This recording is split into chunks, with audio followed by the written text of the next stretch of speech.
হরে কৃষ্ণ।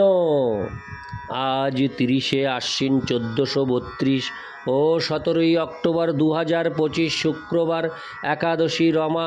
এই রমা একাদশীর দিন আমি ভাগবতম পাঠ করছি। আজ আমি পাঠ করছি ভাগবতমের চতুর্থ স্কন্দের দ্বিতীয় ভাগ, দ্বাবিংশতি অধ্যায়।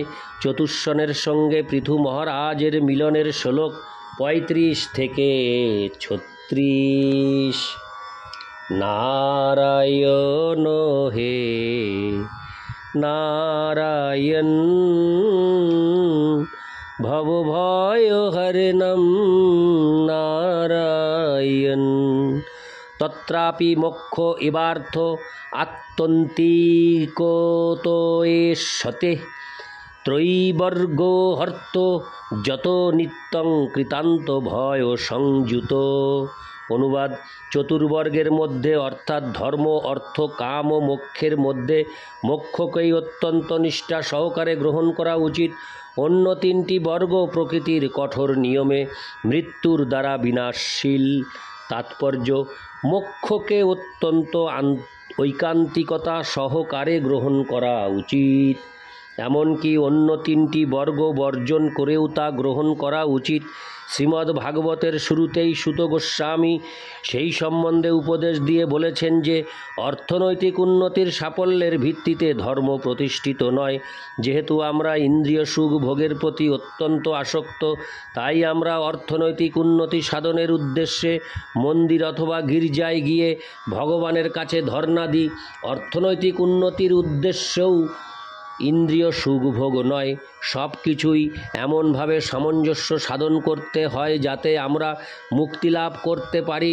তাই এই শ্লোকে মুক্তি বা মোক্ষের উপর বিশেষভাবে জোর দেওয়া হয়েছে। অন্য তিনটি বর্গ জড়জাগতিক এবং তাই বিনাশশীল। আমরা যদি এই জীবনে ব্যাংকে অনেক টাকা জমাই এবং বহু জড় বিষয় সংগ্রহ করি, তা সবই মৃত্যুতে শেষ হয়ে যাবে। ভগবদ্গীতায় বলা হয়েছে যে মৃত্যুরূপে পরমেশ্বর ভগবান শেষ পর্যন্ত বিষয়াসক্ত ব্যক্তিদের সব কিছু হরণ করে নেন। মূর্খতাবশত আমরা সেই কথা বিচার করে দেখি না। মূর্খতাবশত আমরা মৃত্যুর ভয়ে ভীত নই। এমনকি আমরা বিচার করেও দেখি না যে ধর্ম, অর্থ ও কামের দ্বারা অর্জিত সব কিছু মৃত্যু হরণ করে নেবে। ধর্মের দ্বারা অথবা পুণ্য কর্মের দ্বারা আমরা স্বর্গলোকে উন্নীত হতে পারি, কিন্তু তার অর্থ এই নয় যে আমরা জন্ম, মৃত্যু, জরা ও ব্যাধির বন্ধন থেকে মুক্ত হতে পারব। মূল কথা হচ্ছে যে আমরা ধর্ম, অর্থ ও কাম এই ত্রয়ীবর্গ বিসর্জন দিতে পারি, কিন্তু মুক্তির উদ্দেশ্য বর্জন করতে পারি না। মুক্তি সম্বন্ধে ভগবদ্গীতায় 4:9 উল্লেখ করা হয়েছে, তক্তা দেহং পুনর্জন্ম নৈতি। মুক্তির অর্থ হচ্ছে এই দেহ ত্যাগ করার পর অন্য আরেকটি জড়দেহ গ্রহণ করতে হয় না। নির্বিশেষবাদীদের কাছে মুক্তি মানে হচ্ছে নির্বিশেষ ব্রহ্মে লীন হয়ে যাওয়া, কিন্তু প্রকৃতপক্ষে তা মোক্ষ নয়, কারণ সেই নির্বিশেষ অবস্থা থেকে তাকে পুনরায় এই জড়জগতে পতিত হতে হয়। তাই পরমেশ্বর ভগবানের শরণ গ্রহণের চেষ্টা করা উচিত এবং তার প্রেমময়ী সেবায় যুক্ত হওয়া উচিত। সেটিই হচ্ছে প্রকৃত মুক্তি। অতএব মূল কথাটি হচ্ছে যে পুণ্যকর্ম, অর্থনৈতিক উন্নতি ও ইন্দ্রিয় সুখ ভোগের প্রতি গুরুত্ব না দিয়ে আমাদের ভগবত ধামে পৌঁছানোর চেষ্টা করা উচিত, যার মধ্যে সর্বোচ্চ হচ্ছে গোলক বৃন্দাবন, যেখানে ভগবান শ্রীকৃষ্ণ বিরাজ করেন। তাই যারা প্রকৃতপক্ষে মুক্তিলাভের অভিলাষী, তাদের জন্য এই কৃষ্ণ ভাবনামৃত আন্দোলন হচ্ছে সর্বশ্রেষ্ঠ উপহার। ইতি শ্লোক 35। শ্লোক 36। পবেহ বরে চ যে ভাবা গুণবতী করাদনু, ন তেষাং বিদ্যতে ক্ষেমমীশ বিধ্বংসিতাশিসাম। অনুবাদ: আমরা নিম্নতর স্তরের জীবন থেকে উচ্চতর স্তরের জীবনের পার্থক্য নিরূপণ করে তাকে আশীর্বাদ বলে মনে করি, কিন্তু আমাদের মনে রাখা উচিত যে এই প্রকার ভেদভাব জড়া প্রকৃতির গুণের মিথস্ক্রিয়ার সম্পর্কে বিদ্যমান থাকে। প্রকৃতপক্ষে জীবনের এই সমস্ত অবস্থার কোনো স্থায়ী অস্তিত্ব নেই, কারণ পরম নিয়ন্তার দ্বারা তা সবই বিনষ্ট হয়ে যাবে। তাৎপর্য: এই সংসারে আমরা উচ্চতর স্তরের জীবনকে আশীর্বাদ বলে মনে করি এবং নিম্নতর স্তরের জীবনকে অভিশাপ বলে মনে করি। উচ্চ ও নীচ এর পার্থক্য ততক্ষণই থাকে যতক্ষণ জড়া প্রকৃতির বিভিন্ন গুণের মিথস্ক্রিয়া থাকে। পক্ষান্তরে বলা যায় যে আমাদের সৎকর্মের দ্বারা আমরা উচ্চতর লোকে অথবা উচ্চতর স্তরের জীবন প্রাপ্ত হই, যথা বিদ্যা, দৈহিক সৌন্দর্য ইত্যাদি। এগুলি পুণ্যকর্মের ফল। তেমনি পাপকর্মের ফলে আমরা অশিক্ষিত হই, কুৎসিত শরীর লাভ করি এবং দারিদ্র জীবনযাপন করি। কিন্তু জীবনের এই সমস্ত বিভিন্ন অবস্থা সত্য, রজ ও তম গুণের মিথস্ক্রিয়ার মাধ্যমে জড়া প্রকৃতির নিয়মের অধীন। কিন্তু সমগ্র জগৎ যখন লয় হয়ে যাবে তখন এই সমস্ত গুণের ক্রিয়া আর থাকবে না। ভগবদ্গীতায় 8:16 ভগবান তাই বলেছেন: ব্রহ্ম ভুবনাল্লোকা পুনরাবর্তিন অর্জুন মামুপেত্য তু কৌন্তেয় পুনর্জন্ম ন বিদ্যতে। বৈজ্ঞানিক জ্ঞানের প্রগতির দ্বারা অথবা ধার্মিক জীবন যাপনের দ্বারা, মহাযজ্ঞ অথবা সকাম কর্মের দ্বারা আমরা যদি সর্বোচ্চ লোকে উন্নীত হই, তাহলেও প্রলয়ের সময় এই সমস্ত উচ্চতর লোক এবং সেখানকার জীবন ধ্বংস হয়ে যাবে। এই শ্লোকে ঈশ বিধ্বংসিতা শীশাম শব্দটি ইঙ্গিত করে যে পরম নিয়ন্তার দ্বারা এই সমস্ত আশীর্বাদ বিনষ্ট হয়ে যাবে। তখন আমাদের কেউই রক্ষা করতে পারবে না। আমাদের দেহ এই লোকেই হোক অথবা অন্য লোকেই হোক ধ্বংস হয়ে যাবে এবং পুনরায় আমাদের কোটি কোটি বছর ধরে মহাবিষ্ণুর শরীরে অচেতন অবস্থায় থাকতে হবে। তারপর আবার যখন সৃষ্টির প্রকাশ হবে তখন আমরা বিভিন্ন যোনিতে জন্মগ্রহণ করে পুনরায় আমরা আমাদের কার্যকলাপ শুরু করব। তাই কেবল উচ্চতর লোকে উন্নীত হয়েই আমাদের সন্তুষ্ট থাকা উচিত নয়।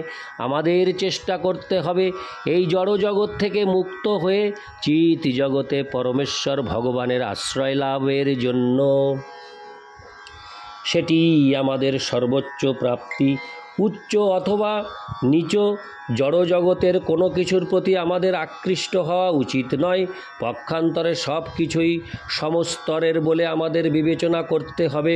আমাদের প্রকৃত কর্তব্য হচ্ছে জীবনের প্রকৃত উদ্দেশ্য সম্বন্ধে অনুসন্ধান করা এবং ভগবদ ভক্তি সম্পাদন করা। তার ফলে আমরা পূর্ণ জ্ঞানময়, আনন্দময় ও চিন্ময় কার্যকলাপের নিত্য আশীর্বাদ লাভ করতে পারব। সুনিয়ন্ত্রিত মানব সমাজ ধর্ম, অর্থ, কাম ও মোক্ষের উন্নতি বিধান করে। মানব সমাজের পক্ষে ধর্ম অত্যন্ত আবশ্যক। ধর্মবিহীন মানব সমাজ কেবল পশুর সমাজ। অর্থনৈতিক উন্নতি এবং ইন্দ্রিয় সুখ ভোগ ধর্মের ভিত্তিতে হওয়া অত্যন্ত আবশ্যক।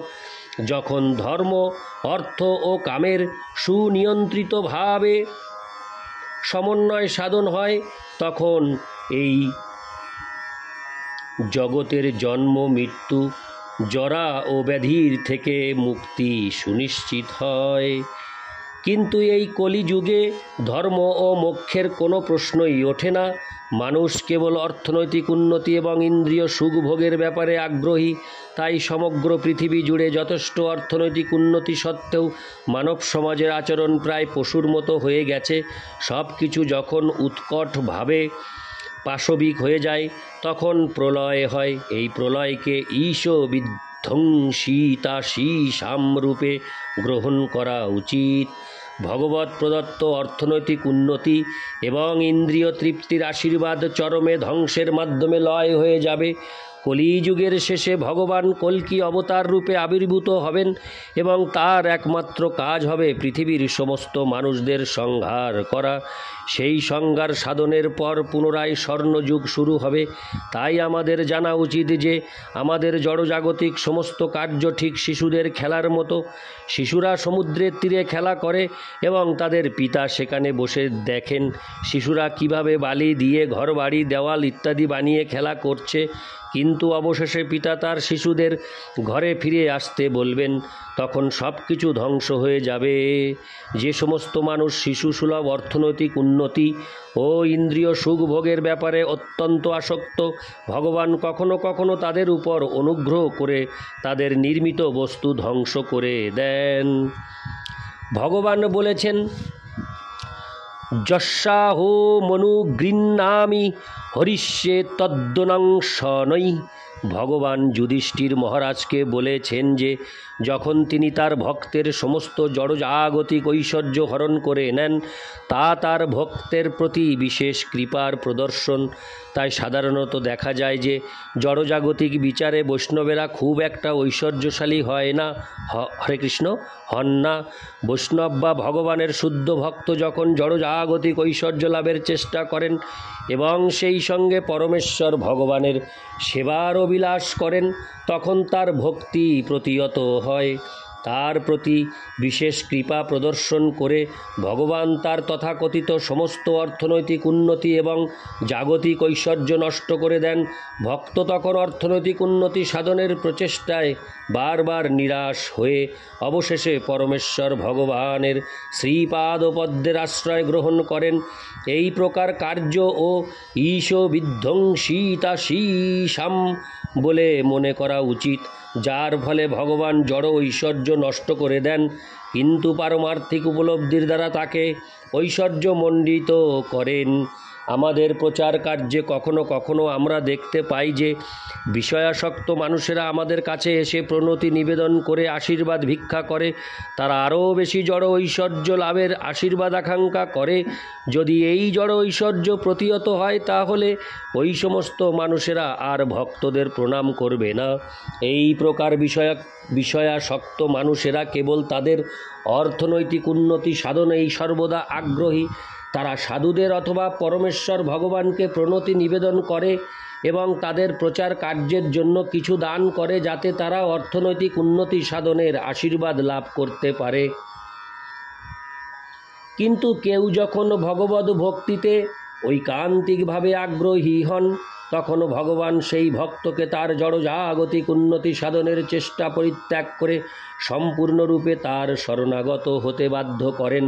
ভগবান যেহেতু তার ভক্তদের জড়জাগতিক ঐশ্বর্য লাভের আশীর্বাদ প্রদান করেন না, তাই মানুষ সাধারণত ভগবান শ্রীবিষ্ণুর পূজা করতে ভয় পায়, কারণ তারা মনে করে যে ভগবান শ্রীবিষ্ণু উপাসক বৈষ্ণবেরা জড় ঐশ্বর্যের পরিপ্রেক্ষিতে দরিদ্র। এই প্রকার বিষয়াসক্ত মানুষেরা শিবের পূজা করে অর্থনৈতিক উন্নতি সাধনের প্রভূত সুযোগ লাভ করে, কারণ শিব হচ্ছেন ব্রহ্মাণ্ডের অধ্যক্ষা দুর্গাদেবীর প্রতি, হরে কৃষ্ণ, দুর্গাদেবীর পতি।